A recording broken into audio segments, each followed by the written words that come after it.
Are you listening? Damn. Hey everyone, welcome to the Peak Podcast, a source of information, tools, tips, skills, lessons, stories, and mindset to help you reach your peak and beyond in fitness, relationships, your career, and so much more. Let's do this.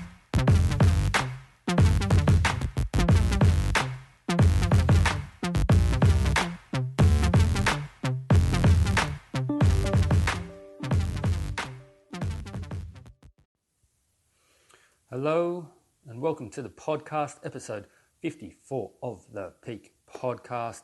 Marco Augusto back with you again. Today I wanted to talk about 5 ways to avoid complacency. Now, it's only natural that you're going to get complacent about things, anything basically, your relationship, work, your body, training, what else, your money, I don't know, anything, your business, you're going to get complacent. It is very hard to avoid it, okay? And I think it's just a part of life. And in fact, it's actually one of the downsides of creating habits. So we obviously want to create habits, good, healthy habits, to help us achieve the things we want in life, to achieve our awesome body, to achieve our goals. So we create healthy habits. The thing about habits is that they become automatic. That's what makes it a habit. And if we don't create them well, or we're not aware, or we get complacent, our habits can slip, or we can start to introduce a few negative or not so good elements into our habits. And before we know it, we're actually off track because we relied on our habits so much. We just weren't aware of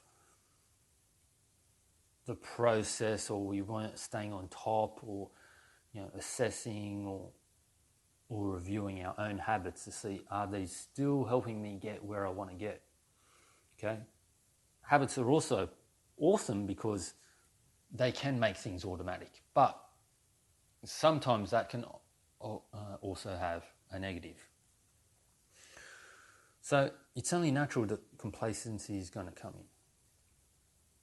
So the question is, how can you avoid complacency? What can we do? What are some ways that we can avoid complacency? So one of the ones I just said, and this isn't one of them, but is just to review. It's important just to review where you're at, okay? If you review where you're at, you might find that actually complacency has crept in, right? So it's always important to do a review of your life, your habits, your relationships, the business, your training, all of these things, just to see, okay? Plan and review, that's all it is. So, first one on how to avoid complacency is to have your own standards.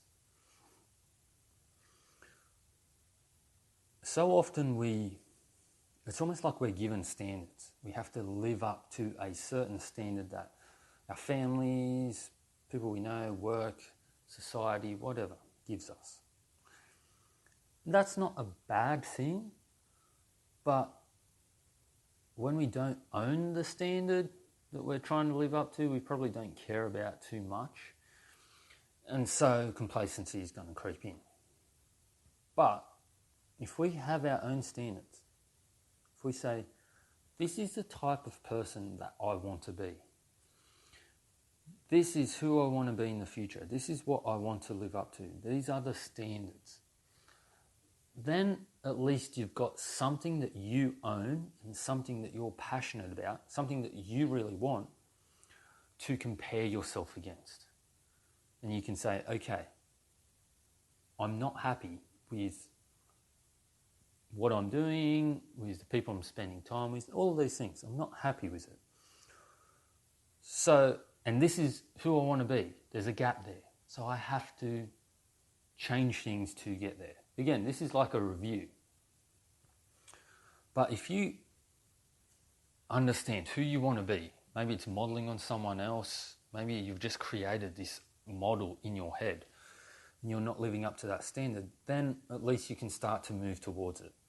Whereas if you don't have standards or you don't really know who you're meant to become, then you can get lost, you get complacent, you get comfortable, and you just go through life. So the first one is to have your own standards of who you want to be as a person, day in, day out, week in, week out, right? The second one is to get uncomfortable. And there are heaps of ways that we can get uncomfortable, right? One of the ways to do it is through training. That's a great way that I help clients to get uncomfortable on a regular basis, okay? And it's not always that we're trying to kill ourselves with training, but most of the time it gets slightly uncomfortable during training. Other ways are, for instance, a real simple way that I used to do it. I actually used to go to Toastmasters, which is all about public speaking, right? That's an uncomfortable situation, right? Because you are doing public speaking. I had to do public speaking within the first 2 or 3 minutes of the first meeting that I went to, which, by the way, I nailed it. But that is something that would make most people uncomfortable, right? It's basically just doing things that you don't want to do, okay? Doing things that scare you a bit, doing things that make you uncomfortable is a good thing. Why? Well, if you're complacent, you're probably going to avoid those things. So it's as simple as what are you scared of, what makes you uncomfortable, and then doing those things. You don't have to go to extremes with it. It's not like you have to jump out of a plane, but that might be a good option. Who knows? Okay, so the second way is to get uncomfortable. The third way is training, right? So training, I said, was one of the ways we get uncomfortable. So the third one I want to talk about is training. And the reason I've actually highlighted training by itself is because during training, the idea is to progress over time. We want to push just beyond our limits. We want to get into the Goldilocks zone, right? Too easy, no good. Too hard, no good. That's not going to interest us being crushed by a bar on a regular basis. And then too easy, if it's not a challenge, well, that's not going to interest us for very long. So we need the Goldilocks zone, which is just beyond our limits, okay? And this is why training is so good, because it provides us with a plan, a model to follow for the rest of our life. Right? In training, we just push beyond our limits. It's not even crazy. It doesn't even have to be that much. We talk about progressive overload in training. Well, progressive overload in training may be 0.5 kilo. 0.5 kilo is still 0.5 kilo, right? Still more than no increase at all.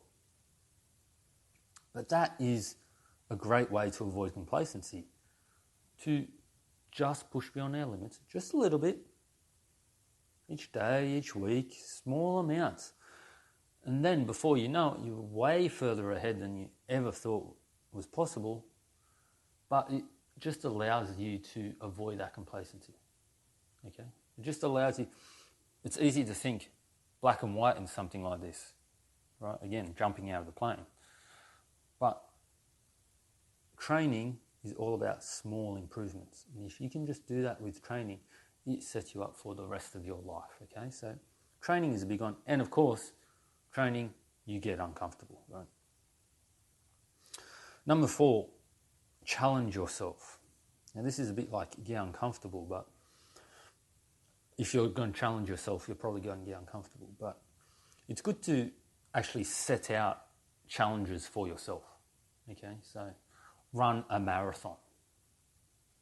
This year, I'm going to run a marathon. Why? just to challenge, just to challenge yourself, just to push yourself, right? And this one's pretty self-explanatory, right? But often people challenge us, and that's not bad, but people challenge us in small ways, in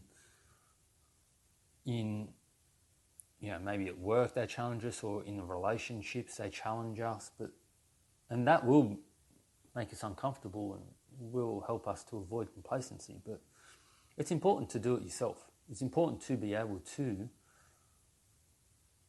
just do something once, twice, 3 times a year that really pushes us outside our comfort zone, right? And this is not opposite, I talked about training, how we want to just push beyond our limits. Well, with this one, I mean that we're well and truly pushing ourselves beyond the limits. It's almost, too hot. The porridge is too hot, kind of Goldilocks area, where, it is genuinely difficult, where we genuinely question why we're doing this. That will definitely bring perspective to your life. It's definitely going to keep you from being complacent. Great ways to challenge yourself are in the physical, because they're always going to challenge the mental, but that physical, overcoming that challenge physically is a great thing. And then the final one is actually almost the reverse of challenge yourself. It is a challenge, but it's in a different way, and it is to live simple. This is a classic Stoic idea that I've read through Seneca, where he used to, once a month, maybe once a week, he would purposely wear clothing that was just, wasn't the latest clothing, it wasn't particularly nice clothing, it was dirty, it was torn. He would eat really simply, bread and water. He wouldn't go anywhere, or he wouldn't buy anything. He would live really simply. Why? Because he was conditioning himself to not be scared of the worst case scenario. So he thought, right, if I lost my money and I was poor, could I handle this? What would it be like? And all it is to give you perspective, right? If you keep facing the thing that scares you, then you won't be scared of it anymore. But it also gives you perspective, right?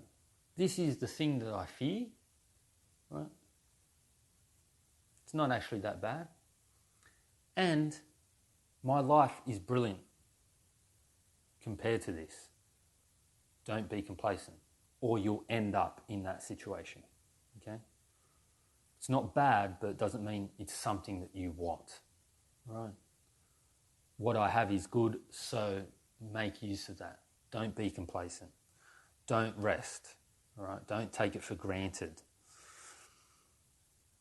And by living simply sometimes, seeing what worst case scenario is, we can get that perspective.